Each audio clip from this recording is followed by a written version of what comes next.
listening to the MMA Brothers Podcast, coming to you from Toronto, Ontario, Canada.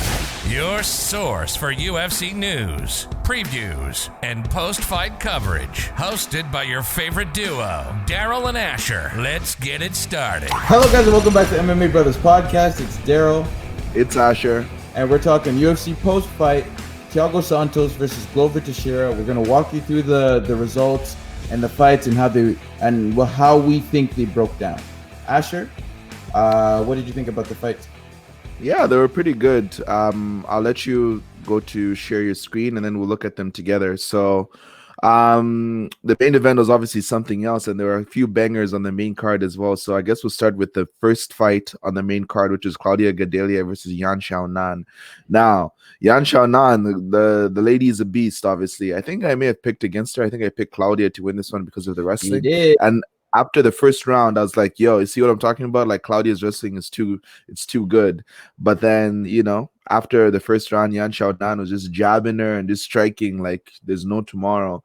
And Claudia Gadelha tried to get back into the grappling in the third round, but she couldn't really, score too many points in that position. So, yeah, good for Yan. And I remember, I think the commentators I think one of the people after the fight had asked Dana, like, Dana, what do you think about having, two Chinese fighters, it may be fighting in China or maybe in wherever it's going to be in the future for the title, because Yan's in the same division as one Zhang Weili. So shout out to Zhang Weili for liking one of my posts on MMA Brothers, by the way. So anyways, so Yan Xiaonan, I guess she might be next for Weili Zhang after Rose, or maybe Joanna gets the rematch. I'm not sure, but it was a really, really impressive performance by her. What did you think? Yeah, man. This is the thing. I usually favor the wrestler in a striker versus grappler, but it's not that Claudia hasn't impressed me. I looked at Yan's strike rate. I looked at her finish rate. Yan was no one to be messed with. And I thought that if Claudia could take her down and hold her down like she kind of did in the first round, Yan was going to be in trouble. But she made her adjustments, was piecing her up with the jab, man. She had no answer. Claudia was just eating the jab, trying to move forward and take her down, which she only landed 2 of 10. You're right on that point of, having Yan face Weili Zhang, but you got to give it to Rose and Joanna before you give it to Yan, just based off of the level of competition that those two ladies have faced. Claudia, go back to the well, work on your striking because you're a great grappler, but when it doesn't go grappling, you don't really have a plan B, right? So that's what I saw. You look at the strike differential. She only threw 150 strikes. Yan threw 234, right? Landed 74 significant strikes. Yan did to the 36 that Claudia did. So you know what I mean? It's a numbers game. If it's not gonna, if the takedowns are not gonna be happening, stick to your jab, stick and jab, bob weave, cracker. Fake a takedown, come over top of right hand. I'm talking like I know how to fight when I don't, but I'd just love to see a plan B from Claudia next time out. But congrats to Yan. No, I agree with you because, even in her last fight, I think she lost to Angela Hill, if I'm not mistaken. She won that fight, but in my opinion, she lost it. Yeah. So then I was kind of like, Claudia has deficiencies when it comes to her stand-up, but obviously her grappling and her jiu-jitsu is amazing. So it looks like she's still got some work to do if she wants to find herself back in the title picture. But that was a good fight. So we're gonna move on to the next one. Giga Chikadze versus Jamie Simmons. I told you guys, Giga is my nigga. Giga, my nigga. Okay, this guy his stand-up is ridiculous. And, Jamie Simmons paid the price. God, I think it was a head kick that dropped him. Pretty sure. Yeah. He went to the body. Yeah. Yeah, he went to the body, and then he went to the dome. And it was all she wrote, man. Giga is a very, very, very good sound technical striker. Where he lacks a bit is his wrestling. But you have to close the distance against him. Don't stand on the outside because he will put the lights out. Congrats to Giga. I'd love to see him face a step up in competition, though. Yeah, I agree. I forget which commentator it was. They said like when Giga was born, his father was in the hospital and he grabbed him and said like this guy's gonna be the next champ or whatever, or something like that. I can't remember what the quote was, but something crazy where I was just like, You're really? a born This fighter or something. yeah. And I was like, yeah, this I guess his dad knew from day one. Maybe he came out with a fist in his head or something like He knew that. Giga was that nigga, man. I was telling you, Oh bro. man. Yeah, so Giga, it's funny when the fight started, the amount of hype they were talking about with this guy. When you looked at the betting odds, it was like -900. I was like, yo, who's this Giga guy? And like, why are men putting like mortgages on him that he's gonna win? So, as the fight started, like obviously there wasn't much to see. Like it was kind of lackluster, as you can see with the strikes 8-4. So it took like maybe 2 minutes until something started to happen. And then I guess about around the 3 minute mark is when Giga decided to land that vicious body kick. And then you could tell from there, like Simmons was trying to play it cool that like it didn't hurt him, but like low key he was like, oh, right. And then just Yeah, like what he didn't Valentina take a breath after he got kicked to the ribs. Yeah, and like what Valentina Shevchenko did to Jessica I, once they see that you're trying to cover that body, and they're like, oh, guess where the next kick's coming, brother? Not to the body, it's coming to the head, brother. And then boom. So, like I was saying, just like Valentina Shevchenko did to Jessica I, you try and block down, then it goes up. And same thing with John Jones. John Jones was kicking Cormier in the body plenty of times. Then when he went to block the body, went to the head. So that high-low or low-high action it's killer, man. But yeah, I'm interested to see what the UFC is going to throw Giga's way moving forward. So we can move on to the next one. Yeah, Asher, break this one down. Yeah, so here we have Ranioni Barcelos or Raioni. I don't know how to pronounce his name, but anyways, against Khalid Taha. This fight, I think I remember saying in the preview that's going to be a banger. Both these guys love to throw, and Taha has a chin made of platinum, or I don't know what his chin is made of, because this guy, he was taking like by the end of almost each round, I'm like, how is he not knocked out? Do you remember that? I was like, Yeah.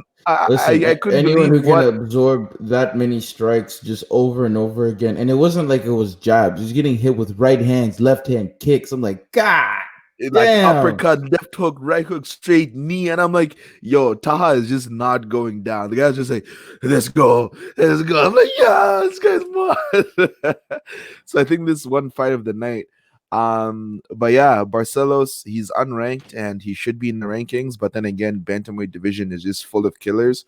So it was an amazing fight. I don't know what else to say. Like I knew Taha had some heavy hands, but he just couldn't land them on Barcelos, and Barcelos is a more technical striker, even though he lacked a little more power.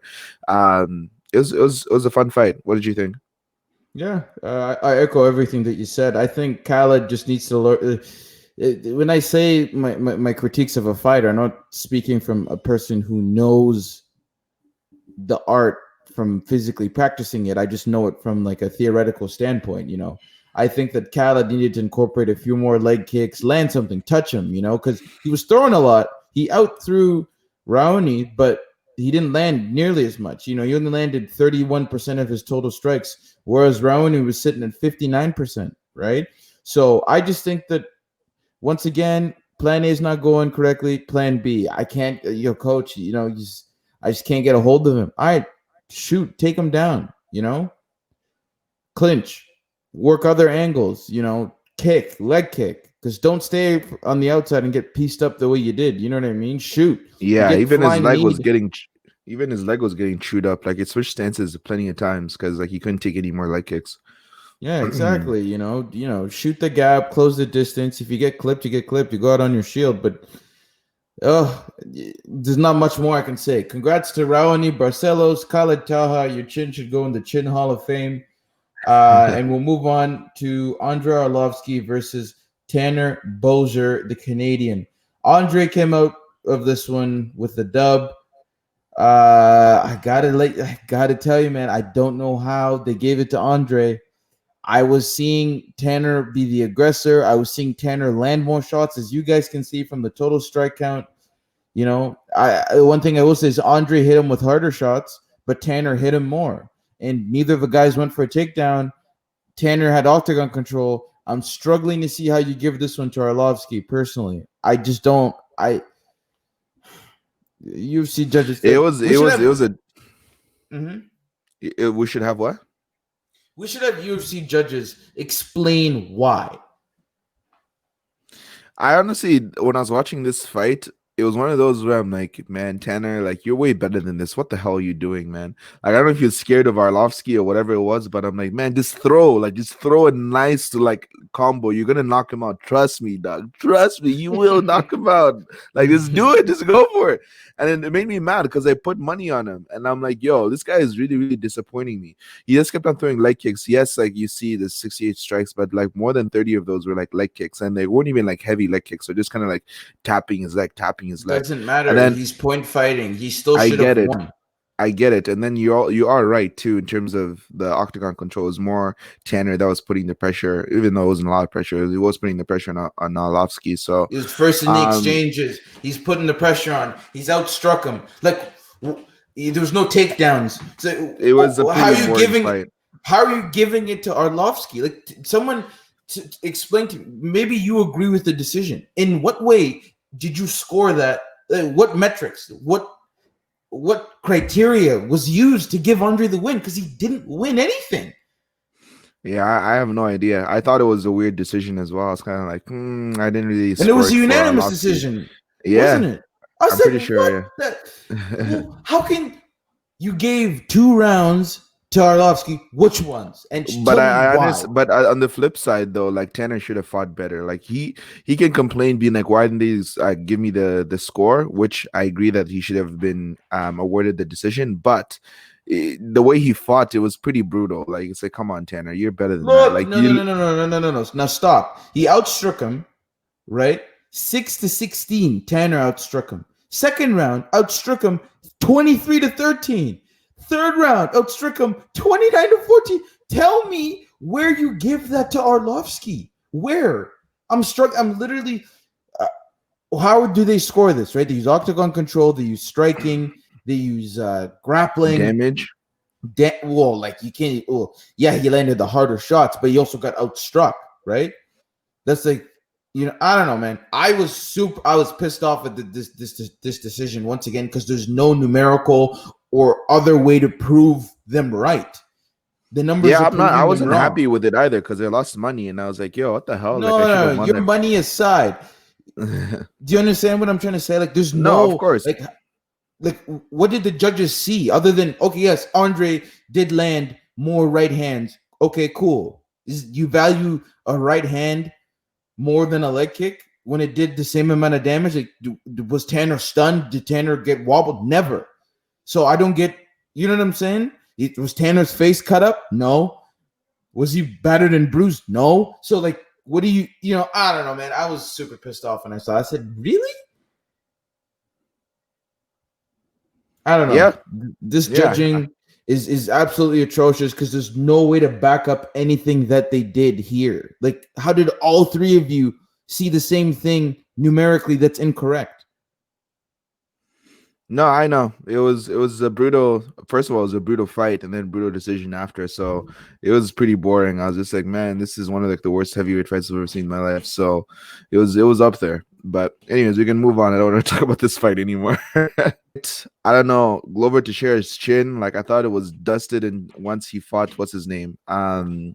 Anthony Rumble Johnson, when he knocked him out like within like 10 seconds or whatever it was. I can't remember how long it was, but it was done within like 20 seconds of the fight. So but yeah, since then Glover Teixeira's chin is held up. Like Thiago Santos started this fight through like some heavy strikes. Glover just eating them, wobbling, and then like even while he was wobbled, he was still able to go for a takedown. It wasn't just like a regular takedown. It was like he took his back and slammed him from behind. So I was like, yo, Glover, like this guy's like a wrestling beast all of a sudden. And like now he's in a 5-fight win streak. And on the ground, like, is a beast. You saw what he did to Anthony Smith in his last fight. Like, people just, once Glover takes you down, like, they can't handle him on the ground. His jiu-jitsu is just too nasty. He's got that heavy top pressure. So the first round he was able to control him and then land some ground and pound. Same thing the second round. Then that third round came, Santos just landed that left hook. I was like, yo, once Santos just touches you anywhere in your face, I know, same. And then somehow, like, I guess when Santos maybe got tired from his ground and pound, Glover was just able to reverse the position, and that was all she wrote. So Glover, man, 41 years old, still getting it done. Man's on a 5-fight win streak. That's all I gotta say. What did you think about the fight? Yeah, man. It was Santos' first fight back. I saw a little bit of rust. I saw a little bit of him being afraid to engage. Just a little bit of it. Like obviously he did, and he was putting the pressure on. But kudos to Glover here, man. I thought, yo, if he doesn't get him out in the first round, he's in trouble. Remember, I said that, and he didn't. And his power was still there in it was the third round, right? Yeah. It was the third round where he dropped Glover with the left hand. I said, oh, no, it's the end. Santos got the dub. But, kid, don't count out father time and old man strength, man, because Glover was like, holy shit.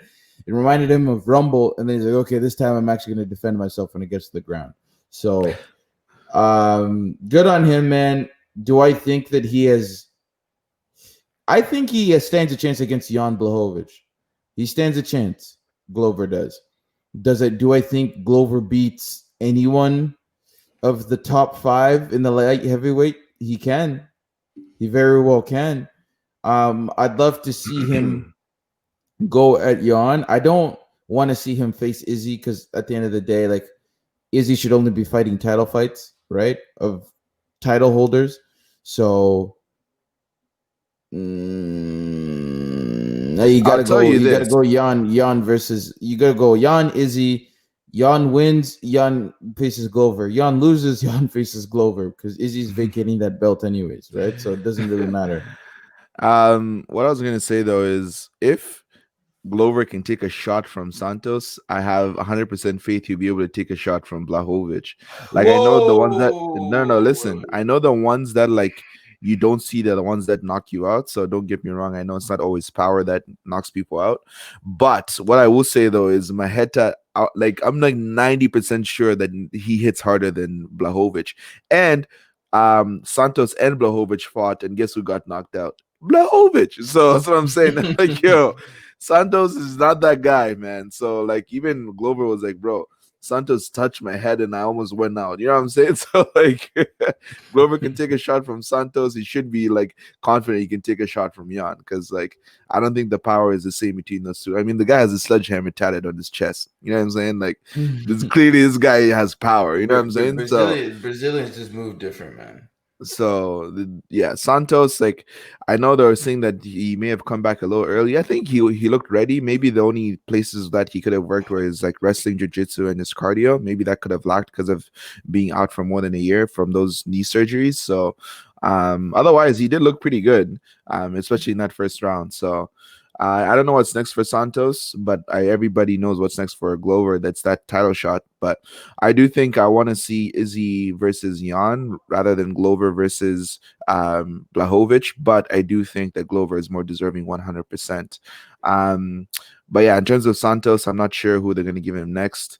I'm trying to even think who's at 205. Maybe like a Dominic Reyes versus Santos, which I kind of feel bad for Reyes because just keep giving him killers, gonna get knocked out again. Like, dog, this is what you signed up for, bro. So nah, man, Dom's got a bright future. Doggy dog world, man. Dom's got a bright future, but I think he might be facing Porcheka. That Yuri. Oh yeah, Yuri Procheka. That nasty. Like that guy is so athletic. So that's right. Reyes versus Yuri is next. So yeah, I don't know what's next for Santos then. Yeah, I just don't want to see Dom that happen to Dom again, man. I was like, it's not that I didn't like him.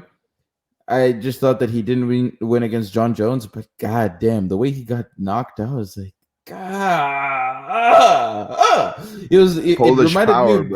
reminded me of Benavidez versus Figueiredo. I'm like, God, no, they're not even close. Yo, Benavidez versus Figueiredo, that was like literally. I was reading the comments. They recently posted it on YouTube, and literally everybody was saying like, "Yo, how did like YouTube allow an execution to be posted on YouTube?" Like blah blah blah. Like all these people online were like, "Bro, this is like murder. Like this should not be allowed on YouTube and stuff like that." It was bad, bro. I remember watching that fight. And I thought to myself, this is when I was watching live. I literally thought, I'm like, yo, I think like Benavidez died. Like literally, I was like, yo, I'm not even joking. Like it was one of those fights where I'm like, yo, how is this like even legal? What's happening to Benavidez right now? The guy was just getting touched and dropped, and then savagely ground and pounded, then almost getting choked out like 3-4 times. All in the first round. I'm like, yo, I'm like, yo, this is so bad. I felt so bad for Megan Olivia. I'm like, yo, Megan, just like throw in the white towel or something. I don't know, man. It was so bad. Because, yo, man, the way Joey was talking grease before the fight, and then to see that happen, because I was at a cottage watching the fight, and I was just like, God damn. I was like, yo, David Figueiredo is the truth, man. I said, yo, anyone who can do that to Jiu-Jitsu is mod. Yeah, it was crazy, bro. But anyways, that's pretty much it. That's the wrap up for our post fight. We're gonna hit you with another one soon. We got Islam Makhachev versus Rafael Dos Anjos, so that should be a good one coming up next. And yeah, the fights just keep rolling. We're almost done 2020, and 2021 is looking to have some light. So hopefully it's going to be a better year than this one. But guys, thank you for listening, and please follow us on Instagram, MMA Brothers Pod. Our our followers continue to rise, which is nice to see, and we continue with the engagement. So we're really, really happy with that. And we'll see you in the next one, Daryl. Anything else? No. Once again, like, comment, subscribe. MMA Brothers Pod on Instagram. And we out.